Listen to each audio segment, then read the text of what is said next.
नमस्कार दोस्तों, स्वागत है आपका मेरे चैनल में। और आज हम आए हैं उदयपुर के द रॉयल सिटी पैलेस को देखने के लिए। तो शुरुआत करते हैं इसके गेट से। ये इसका मेन गेट है जिसे त्रिपोलिया गेट के नाम से भी जाना जाता है। त्रिपोलिया मीन्स 3 पोल और पोल का मतलब दरवाजा। इसके बीच वाले दरवाजे से महाराणा के आने जाने का रास्ता हुआ करता था और दोनों ओर के जो दरवाजे हैं वो आम जनता के लिए आने और जाने के रास्ते थे। सिटी पैलेस मैसूर पैलेस के बाद भारत का दूसरा सबसे बड़ा राजमहल है। सन 1559 में यानी 1559 में महाराणा उदय सिंह ने उदयपुर शहर को बसाने के साथ ही इस महल का निर्माण भी शुरू कर दिया था। बाद में अलग अलग 22 महाराणाओं ने इस महल का काम 400 सालों में पूरा करवाया था। मुगलों से बार बार युद्ध होने के कारण महाराणा उदय सिंह ने इस जगह को चुना क्योंकि यह अरावली के पहाड़ों और पिछोला झील से घिरा होने के कारण काफी सुरक्षित माना जाता था। सन 1559 में राणा यहाँ शिकार करने आए जहाँ अभी सिटी पैलेस का मेन गेट है। उसी जगह पर उन्होंने एक खरगोश का शिकार किया और इस जगह को शुभ मानकर राणा ने यहाँ पर एक पत्थर गाड़ दिया। पास में पहाड़ी पर तपस्या कर रहे प्रेमगिरी जी गोस्वामी के कहने पर राणा ने इसे अपनी राजधानी बनाया और महल के निर्माण का काम शुरू करवाया और यहीं नवचौकी महल की नींव रखवाई। इस पैलेस को विजिट करने का समय सुबह 9:30 से शाम 5:30 बजे तक है और इसका टिकट 400 रुपए है। त्रिपोलिया गेट से अंदर आते ही आप जो सामने बरामदा देख रहे हैं इसे माणक चौक कहा जाता है। पहले यहाँ पर महाराणाओं के शाही हाथी बंधा करते थे और साथ ही यहाँ पर हाथियों की लड़ाई का खेल खेला जाता था। तो दोस्तों, यहाँ से अब हम अंदर चलते हैं। ये इसका मेन एंट्रेंस गेट है मेरे पीछे, जिसको दरी खाना पोल बोलते हैं। यहाँ सामने मेवाड़ का राज चिन्ह लगा हुआ है जिसमें एक तरफ राणा है और दूसरी तरफ भीलू राणा जिन्होंने युद्ध में राणा का साथ दिया था। दरी खाना में महाराणा अपने राव, उमराव और ठाकुरों के साथ मीटिंग किया करते थे। अभी इसको शस्त्रों का म्यूजियम बना दिया है जिसमें सभी राणाओं द्वारा उपयोग किए हथियार रखे हैं।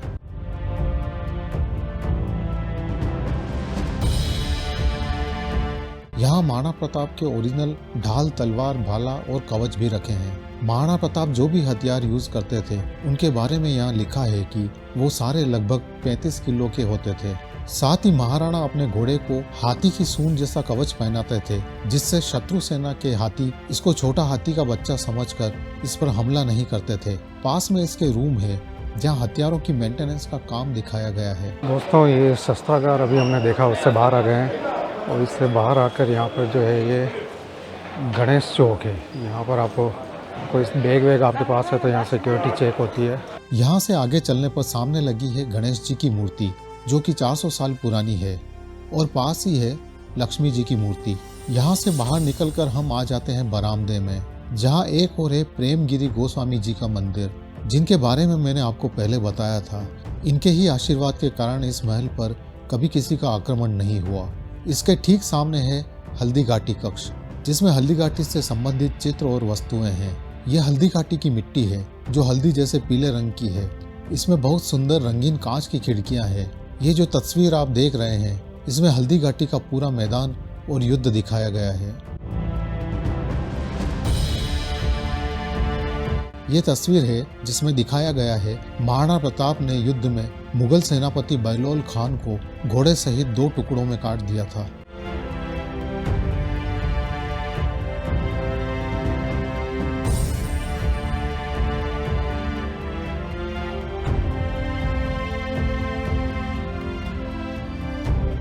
यहाँ से ऊपर चतुर सिंह जी का कक्ष है जहाँ उनकी असली खड़ाऊ रखी है। ये भी प्रिंस थे पर इनको राजकाज में कोई इंटरेस्ट नहीं था। ये बहुत बड़े भक्त और कवि हुए बाद में मेवाड़ के।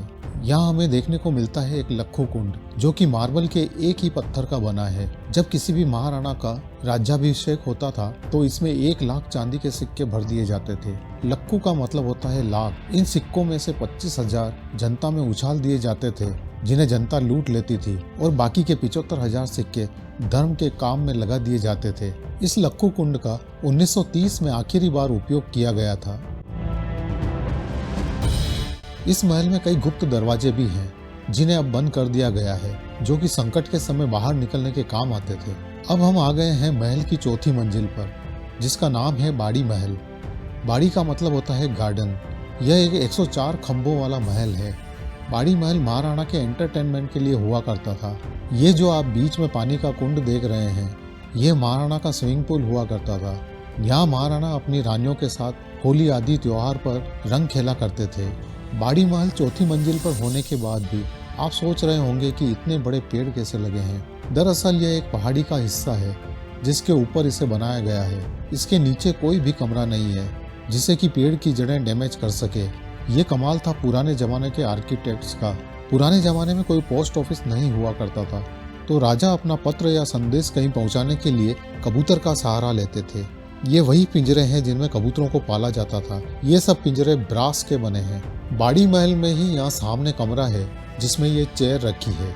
एक बार इंग्लैंड के राजा जॉर्ज पंचम ने दिल्ली में मीटिंग रखी थी और कहा था कि भारत के सभी राजाओं को आना कंपलसरी है, पर मेवाड़ के उस समय के महाराणा फतेह सिंह जी नहीं गए, क्योंकि वे जाते तो उन्हें जॉर्ज के सामने झुकना पड़ता और उससे नीचे कुर्सी पर बैठना पड़ता। आप सभी जानते हैं कि मेवाड़ राज्य कभी किसी के सामने नहीं झुका।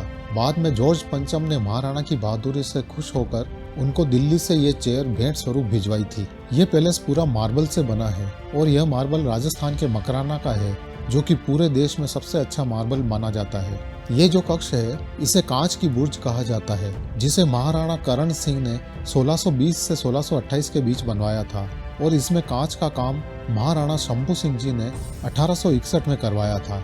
इसमें रंगीन कांच लगे हैं और इसके दरवाजे हाथी दांत के बने हैं और यह महाराणा का बेडरूम हुआ करता था।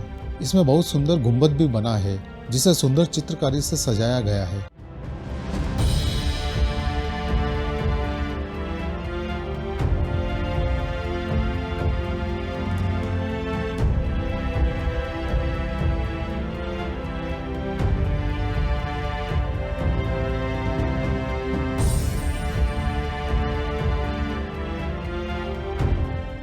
अब हम आ गए हैं इस पैलेस की सबसे ऊंची जगह पर और यहाँ पर घूंघट की आड़ से नामक गाने की शूटिंग भी हो चुकी है।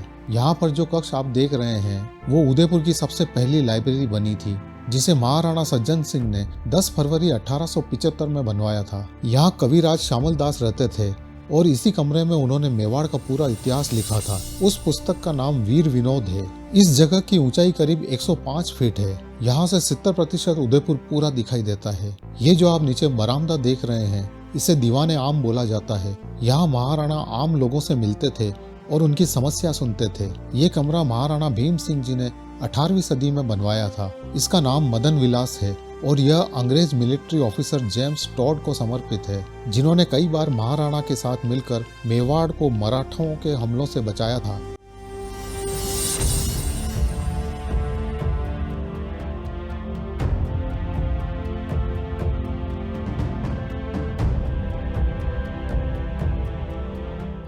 इस पैलेस के रास्ते इतने संकरे बनाए गए हैं कि एक बार में एक ही आदमी यहाँ से जा सकता है। यह सुरक्षा को ध्यान में रखकर बनाया है ताकि कभी शत्रु का आक्रमण हो तो पूरी सेना इसमें एक साथ नहीं घुस सके। ये जो कक्ष है इसे मोती महल कहते हैं। इसको महाराणा करण सिंह ने 1920 में बनवाया था।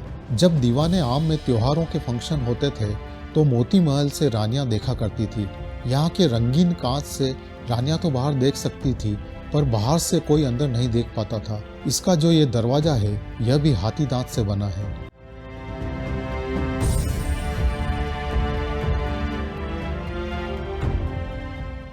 अब हम आ गए हैं उस जगह पर जो महाराणा के आराम करने और एंटरटेनमेंट की जगह होती थी। यहाँ सामने बैठकर महाराणा हुक्के का आनंद लिया करते थे और शतरंज और चौपड़ खेला करते थे।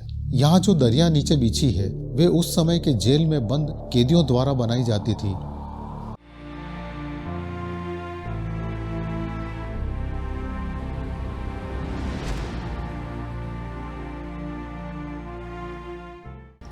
ये जो जगह है इसे दीवाने खास बोला जाता है और यह दीवाने आम है जो मैंने पहले आपको दिखाया था, जहां महाराणा आम लोगों से मिला करते थे।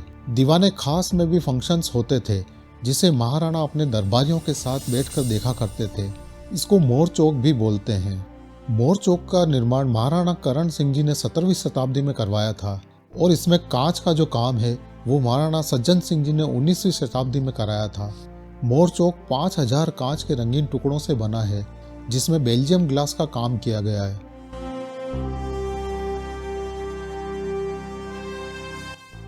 वहां सामने दीवाने खास में महाराणा बैठकर नाच गाना देखा करते थे और इन खिड़कियों से उनकी रानियां इस प्रोग्राम को देखा करती थी।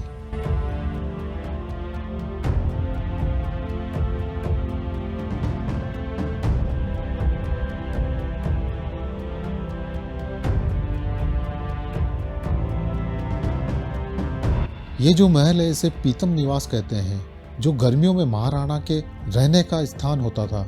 ये है महाराणा भोपाल सिंह जी। महाराणा भोपाल सिंह जी को घोड़े से गिरकर चोट लग जाने के कारण वो चल नहीं पाते थे। ये पूरा कक्ष उन्हीं के सामान से सजाया गया है। ये जो आप सामने व्हील चेयर देख रहे हैं ये उन्हीं की है, जिस पर बैठकर वो कहीं भी आया जाया करते थे। और ये जो आप सामने लिफ्ट देख रहे हैं यह भारत की पहली लिफ्ट है, जिसे 4 जनवरी 1940 को स्थापित किया गया था।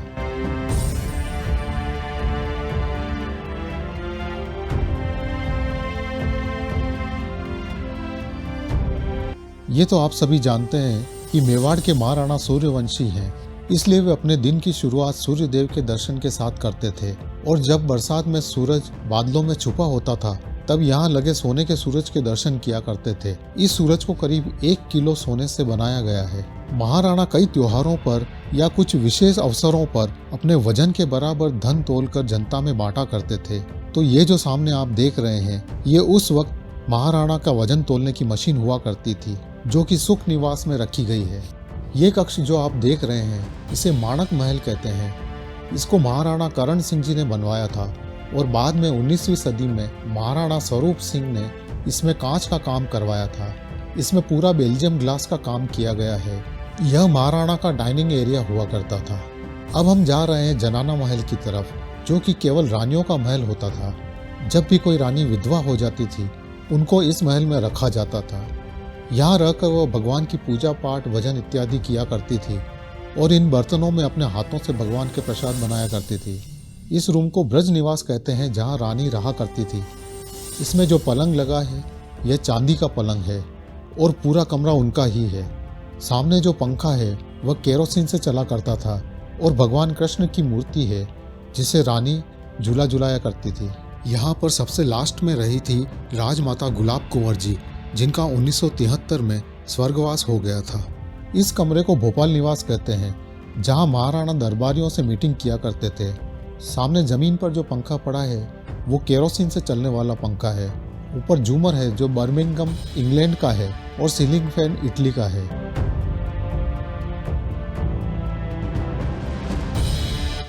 साथ वाले कमरे में रानियों की पोशाकें रखी है जो वो पहना करती थी। जनाना महल में ही एक स्कल्पचर गैलरी है जहां आसपास के किलों से लाई हुई मूर्तियां रखी है।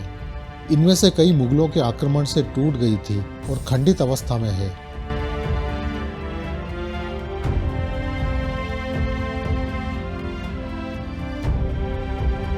राजाओं को म्यूजिक का शौक भी बहुत होता था, तो उनके जो इंस्ट्रूमेंट हुआ करते थे और जिन्हें वे सुनते या बजाते थे वो भी यहाँ रखे हैं और इन सब पर उन इंस्ट्रूमेंट के नाम भी लिखे हैं। इसके निचले वाले हिस्से में पालकियाँ रखी है जिसमें राजा या रानी बैठकर कहीं भी आया जाया करते थे और 4 से 6 लोग इनको उठाकर चलते थे।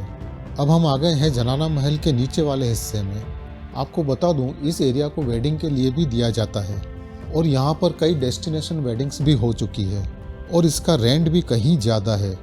दिसंबर 2018 में मुकेश अंबानी जी ने अपनी बेटी ईशा के संगीत प्रोग्राम के लिए सिटी पैलेस बुक किया था और साथ ही उदयपुर के जितने भी 5 स्टार होटल्स हैं उन्हें भी बुक कर लिया था। उन 4 दिनों में यहाँ का खर्चा कोई 1 या 2 करोड़ नहीं, 100 या 200 करोड़ भी नहीं, पूरे 800 करोड़ उन्होंने खर्च किया था। यहाँ पर एक सिल्वर गैलरी भी है जहाँ पर महाराणा की चांदी की वस्तुएं रखी हुई है। इसे अमर महल कहते हैं। यहाँ चांदी के वो सभी आइटम्स रखे हैं जो महाराणाओं के काम में लिए जाते थे। ये जो आप मंडप देख रहे हैं यह महाराणा की शादी के समय लगाया जाता था। जनाना महल से बाहर निकलकर ये है मोती चौक। यहाँ पर ये जो आप जगह देख रहे हैं यहाँ पर शाही घोड़े बांधे जाते थे। इस महल का जो आप पूरा एरिया घूमते हैं उसमें करीब आपको 1.5 किलोमीटर चलना पड़ता है और अलग अलग जगह पर 235 सीढ़ियाँ चढ़नी और उतरनी पड़ती है। ये सामने है तोरण द्वार, इसे तोरण पोल भी बोला जाता है और सारा पैलेस घूमने के बाद यहाँ से ये बाहर निकलने का रास्ता है। तो दोस्तों ये था आज का व्लॉग उदयपुर सिटी पैलेस का। आशा करता हूँ कि आपको पसंद आया होगा। अगर आपको वीडियो पसंद आया है तो प्लीज़ वीडियो को लाइक करें और शेयर करें। फिर मिलते हैं नेक्स्ट किसी वीडियो में, तब तक के लिए बाय।